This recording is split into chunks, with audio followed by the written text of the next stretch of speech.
Philadelphia's mayor celebrated when a court ruling allowed the city to keep its sanctuary city policies. Here he is. A sanctuary city, yeah. A sanctuary city, yeah. Yeah, here's what that song actually looks like in practice. Juan Ramon Vasquez, an illegal immigrant from Honduras, was released by Philadelphia police despite an ICE detainer request and then went on to rape a child. But in New York, Governor Andrew Cuomo says ICE is the real threat to the safety of the public. We want a police force that fights terrorism. We don't want what we have in ICE, which is a politicized police force. I will do nothing cooperatively with ICE. I have sent them letters asking for an investigation. I have said if they do any criminal acts, which a police force can do, we will take criminal action against ICE. So for the chief executive of a major American state, declaring war on law enforcement agencies takes priority. Robert Biro is a former regional director for Barack Obama's presidential campaign. He joins us now. Robin, what is the reason for the fetishization of illegal immigration that has led people like Cuomo and that Philadelphia mayor to actually declare war on American law enforcement?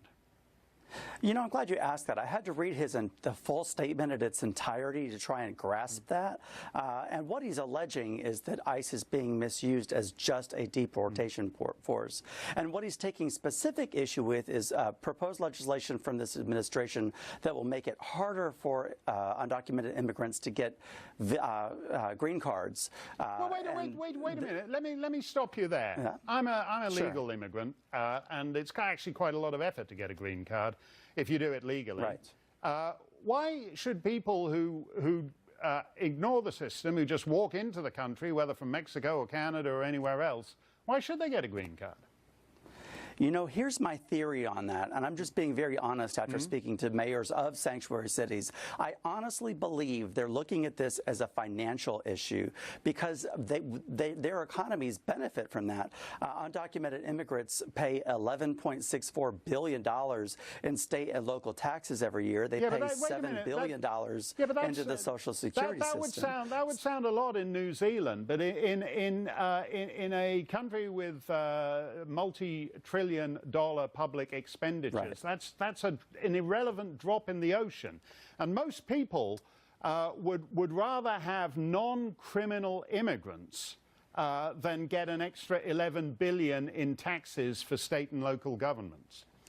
Well, there was a study in 2014 that was a bipartisan study by the Senate when they were considering an immigration reform bill, and that actually did show that undocumented immigrants were far less likely to commit crimes than native citizens of our country.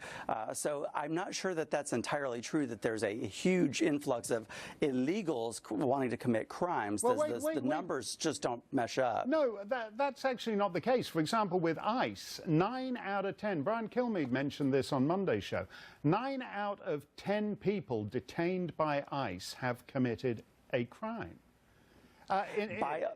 By entering our country illegally, they certainly have. No, crimes other than the initial crime of illegal entry, and that gets us. Let me just ask you about this case in Philadelphia. This guy, they won't cooperate with ICE, so you get a child rapist back in every country, every society. Terrible. But every society generates its own rapists and murderers. What's the point of a system and Democrats cooperating with a system that facilitates the importing of additional rapists and murderers and drunk drivers? What's the point of that? Why do you do it? Like I said, the studies show that they commit less crimes than native citizens. So I'm assuming they're going off of that. And that was a bipartisan study by the Senate. So, you know, I don't know how you can argue with that. I prefer to speak in facts and not hyperbole. Well, that's very, Robin, every country is stuck with its own citizens, whether it's America or Chad. You take the rapists and murderers of your own society as a given. And I want them out. So that's not a fair metric on which to measure any of the others. But thank you for joining us. ICE does a great job of getting those out. Thank you for joining us, Robin. More and more psychologists say they're seeing the symptoms